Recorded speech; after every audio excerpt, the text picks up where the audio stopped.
പണ്ടൊന്നും ചെടികളെടുത്താൽ അത്രയ്ക്കൊരു ഇഷ്ടമൊന്നും ഉണ്ടായിരുന്നില്ല. തായ്ലൻഡിൽ വന്ന സമയത്താണെങ്കിൽ പോലും ആകപ്പാടെ ഒരു സ്നേക്ക് പ്ലാന്റ് മാത്രമേ ഉണ്ടായിരുന്നുള്ളൂ.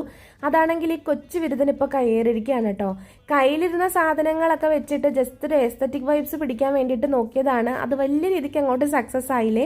സാരമില്ല, നമുക്ക് ചെറിയ ചെറിയ മാറ്റങ്ങൾ വരുത്തിക്കൊണ്ടിരിക്കാം, ശ്രമിച്ചുകൊണ്ടിരിക്കാം എന്നുള്ളതാണ് ഏറ്റവും വലിയ കാര്യം. ജയിച്ചാലും തോറ്റാലും കുഴപ്പമില്ല, നമ്മൾ വീണ്ടും വീണ്ടും ശ്രമിച്ചുകൊണ്ടിരിക്കുക എന്നുള്ളതാണ് ഏറ്റവും വലിയ കാര്യം എന്ന് പറയുന്നത്. ചെറിയ ചെറിയ മാറ്റങ്ങളിലൂടെ അല്ലേ വലിയ വലിയ കാര്യങ്ങൾ അങ്ങോട്ട് എത്തിക്കാൻ പറ്റത്തുള്ളൂ. അപ്പോൾ ചില പ്ലാൻസ് ഒന്ന് റീപ്പോർട്ട് ചെയ്യേണ്ടതായിട്ടുണ്ട്. കൗശിക്ക് വരുന്നതിന് മുമ്പ് ഇതൊക്കെ ചെയ്തില്ല എന്നുണ്ടെങ്കിൽ മിക്കവാറും ചെടി റോഡിൽ കിടക്കും. അതാണ് ഈ വെപ്രാളത്തിൽ ചെയ്യുന്നത്. ചട്ടി എടുത്തപ്പോൾ പോയൊരു വിരുദ്ധനാണ് അത്. ഇവിടെ ഒച്ചിനാണെങ്കിലും തവളയ്ക്കാണെങ്കിലും ക്ഷാമമൊന്നുമില്ല കേട്ടോ, ഇഷ്ടം പോലെ ഉണ്ട്. CC പ്ലാന്റ് ആട്ടോ, ചെറുതായിട്ടൊന്ന് റീപ്പോർട്ട് ചെയ്യുക. അത് കിളിക്കുമോ എന്നൊരു ചെറിയ ഡൗട്ട് ഉണ്ട്, കാരണം എൻ്റെ വേര് ചെറുതായിട്ടൊന്ന് പൊട്ടിപ്പോയിട്ടുണ്ടായിരുന്നു എടുത്ത വഴിക്ക്.